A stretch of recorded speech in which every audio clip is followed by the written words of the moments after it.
Everyone hates squatters. They're just generally a nuisance. They can find an unoccupied house and decide it's theirs.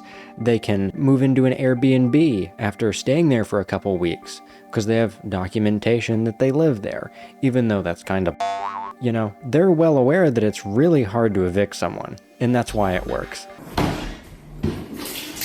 Some bleach. It's bleach.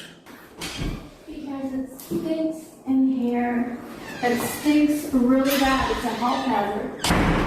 And just so you know, tomorrow there's gonna be bug spray all over the kitchen. But what if they preferred occupied houses? And I'm not talking about porch poopers. Someone crapped on the porch again. I'm checking the footage. I'm talking about froggers. And to be honest, I've known about this for quite a while, but what kind of tipped me onto making a video about this is my discovery of the r/frogging subreddit. Now, I gotta preface, I was not able to access the official subreddit, but if you have any sort of relation to it, if any way to access it even, let me know. I'd love to have a look at it. Maybe I make a follow-up, maybe I don't. I don't know. Depends how interesting it is, to be honest. But anyways, I'm gonna quit yapping. On to the video. Now, there's plenty of fictional, corny stories on this subject, and I mean no offense to the writers, they're just trying to hone their creative writing skills. And I'm a big advocate for that, to be honest. I mean, r/nosleep, probably my favorite place on Reddit. Definitely my favorite place on Reddit, actually. It's not infested with rage bait, cringe. It's a fun place where people go to spread their creativity. And I love it. But this first story is a little different. It wasn't a product of passion, it was a product of necessity. And you'll come to see what I mean by that a little bit later, because there's a few things I need to cover first. You see, this story comes from a subreddit called r/forensic fanatics that, as you may be able to guess by the name, revolves around true crime. Now, this is a very small subreddit, so I had to do a lot of digging to find this, and it comes from a really inconspicuous, unpopular post as well, asking if anyone had ever heard of or experienced any real incidents of frogging and providing a brief description of what it means. Where was I? The comments on this post are a bit of a mixed bag. Some of them are milquetoast hearsay stories like, I think this happened to my friend, and a couple semi-interesting ones, albeit vague. But to be honest, I don't really care about those, because a lot of them they're not telling the story of being a frogger themselves, they're telling a story of why they think there's somebody living under their floorboards. Like this guy that thinks people are slowly raising up his house via a method of underpinning to temp support a structure while owners are not home in order to tap into his plumbing and electricity. And you may be wondering, does he have any proof? The pitch of his driveway has been increasing over the years, and just in case you were starting to believe him, he also says, I've started to remember things I've never known or been told. That's the best way I know to explain my certainty. What? Get this man to a hospital. What? He thinks there's somebody living under his house, raising it up slowly. And he thinks this is a widespread issue around him as well. Dude. And then there's this one where they think there's someone living under their floor and putting sleeping pills in their beer so they can only buy canned food now. Seeing people with delusions like this is terrifying. Like this guy, he's one step away from convincing himself he lives in the Truman Show. Like he thinks there's somebody living under his floorboards. He said exactly that. Now, after hearing all that, I would forgive you for thinking that frogging is like total schizo shit, and for the most part it seems to be, but those are really kind of just the surface of the iceberg, I guess. Maybe they're the depths of the iceberg. Maybe we're going to the surface. I don't know. But this next person tells a story about a stint of homelessness they had back in lockdown of 2020. And it starts out weird, but trust me, even though it gets even weirder. So buckle in, because we're about to talk about a first-hand account of what goes through a frogger's mind. Here we go. The story reads, I broke into an old coworker's house and proceeded to live in their attic to survive the winter. It started when I lost my job in 2020 and lived off unemployment. I lost my unemployment in early winter 2020 and had to move out of my apartment. I bummed around for a few days, trying to couch surf, but to no avail. Eventually, winter started getting more harsh, and I was getting desperate. In my desperation, I remembered an old coworker who lived in a neighborhood down the street. I went to his place a few times because our significant others were friends. They went to a company picnic and hit it off. Never really liked either of them too much. I'll call them both John and Jane, but back to the story. I remembered where they kept their spare house key, and when they were away from home, I checked and it was still there. So I made my way into their house. A rush of anxiety hit me as I made my way in. I was starving, but I was too afraid to get any food. I just grabbed a bottle of water and made my way into their attic. I proceeded to creep around, getting an idea of where all the creaky boards were and where I could lie down. The attic wasn't cozy at all, and still quite cold. It was also extremely dark. I, for some reason, imagined it would be brighter, like the Christmas Vacation movie. I shifted some boxes around and poked around for a blanket.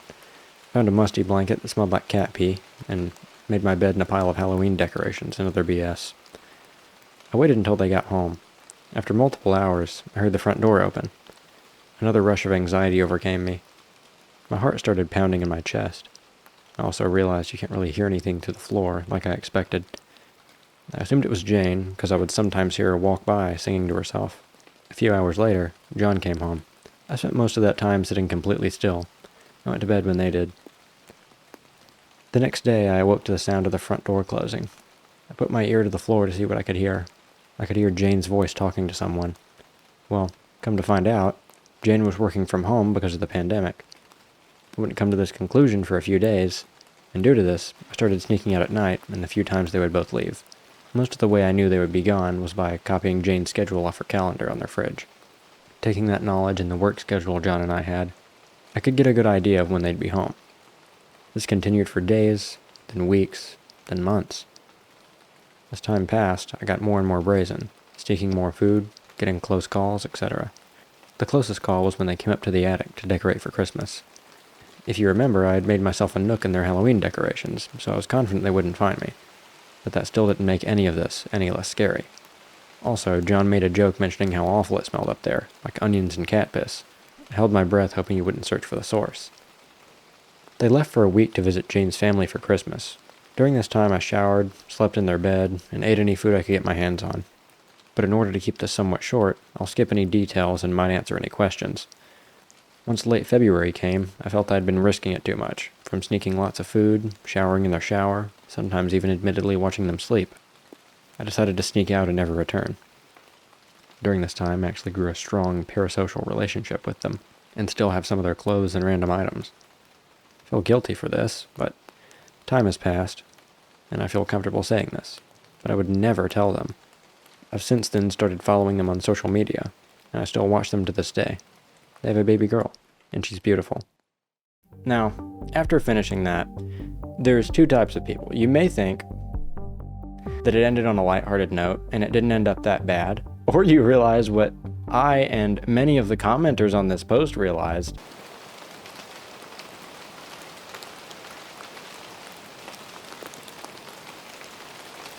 That they sort of just normalized it. It didn't get any less diabolical. They actually just thought it was normal, which is a reoccurring theme among these stories. They think they're completely sane and there's nothing wrong with what's happening. Although the story is told as though it was born out of desperation, as if they could have succumbed to the cold or something if they didn't have adequate shelter. But in the US at least, there's very few places where that's really a genuine concern, especially given the fact that based off their language, it sounds like they started this whole situation in November.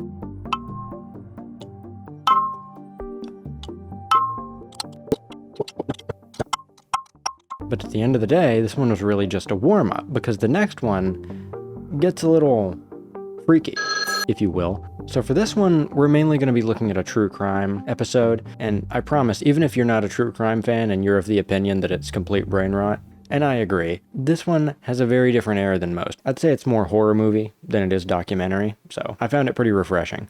You see, this story starts with a few inconspicuous things going on around the house, like a blanket going missing, and they don't know where it went, and it kind of just reappears. Could be nothing. And then the woman's webcam is on.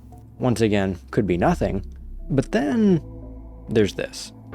One day, I'm just at home with the boys, and I look at the desk calendar and something's written on there. And while you may think you know where this is going already, this story takes about 5 180s in 15 minutes, so strap yourself in. So the family leaves to go on vacation for a week, and when they get back, this is what they return to. Opened up the garage, and I saw that it had just been completely trashed. Now, given the garage is totally trashed, they naturally tell the kids, stay in the car, and they approach the house cautiously. But when they go to open the door, he pushes the door really hard and it opens a crack. We can see a person inside our house. now it's worth noting at this point, they also still have no idea what's going on. You guys know a little bit more in that this guy's probably been living there a lot longer than they realized. They thought they just came home to a guy burglarizing their house or something, and they just caught him in the act. And although they did say they sensed something strange about him, I would bet that anyone would be feeling something strange going on when there's a strange man that's broken into your house. But little did they know, the man inside their house was Ezekiel Zayas, and after they enter the house, this is what they're greeted with. It's really bizarre. It's almost like he had it set up like he was doing an inventory of everything that was in our home. My husband has a lot of musical equipment, and it was all kind of sitting out, almost like it was on display at a garage sale. Did you notice a trend among these? He's treated the kids and the wife stuff very carefully, and he's laid out the husband stuff to take inventory, but I don't think he's taking inventory, to be honest. He's even put her cat into a cage and tried to feed it apricots, which is stupid, but it's obvious that he cared for the animal. I mean, he created a sanctuary for the kids stuff. It's so creepy. He had actually done all of their laundry and made their beds, and it was immaculate. Like, the entire house was in complete shambles. But for some reason, our boy's bedroom was almost like a sacred space. In our bedroom, everything is in a huge disarray. But then there's like a towel set out with knives on it. Now, once again, you're probably thinking at this point that he's planning on killing the husband and replacing him. Not quite. And then next to the knives, there's our computers. It was an old computer that we didn't use anymore. Something told me to, go ahead and look at it. So I start pressing buttons and the screen comes on. And as they're going through his activity on this woman's old laptop, they find that he's done extensive research. I'm talking surgical tables, how to perform surgeries at home. He's even got an entire list of equipment, medication, tools, life support machines, everything you could possibly need to perform a surgery. This isn't just some schizo surveillance project. He's dead serious about this, because this guy is a satanic cult member. But even given all this, the worst part of the entire story isn't directly mentioned in the show. They give you all the pieces, but they don't outright say it.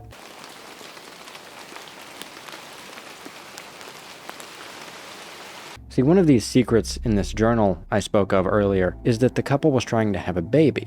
However, they had been struggling. And of course, Ezekiel himself, he had his own opinion on this. They should give up, because he had a plan for them. They had 2 4-year-old boys at the moment, and since they had been wanting a girl, he decided he was going to give them one.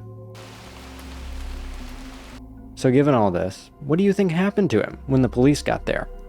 Well, unfortunately, probably exactly what you're expecting me to say. The suspect was charged with felony burglary, and within days, he was granted supervised release. He's released out into the public. At this point, I got really upset because I felt like our family was in danger. That's right. They let him out. He was in jail for less than a week, but luckily, not even 3 days later, he vandalizes a Buddhist temple. Don't clip that. And is put in for mental evaluation. And what happens when he's being held in jail proves just how serious he was when he was staying in this family's home. And we're told he allegedly murders his cellmate.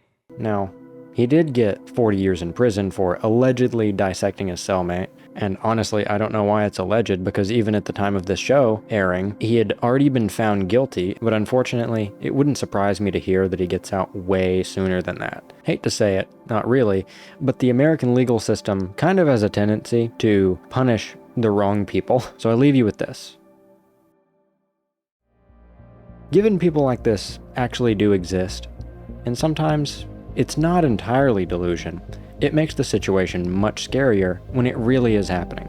Because odds are, if you mention to someone that you think there's people living in your attic watching you sleep, or plotting to perform surgeries on you, they'd look at you like you have two heads.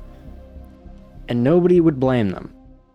But anyways, thanks for watching. Let me know in the comments what you guys want to see. I have another video coming out, hopefully, next couple weeks about an awesome story I found on No Sleep. Should be pretty interesting. I got plenty more stuff planned as well, so stay tuned for that. And I hope to see you there. Later.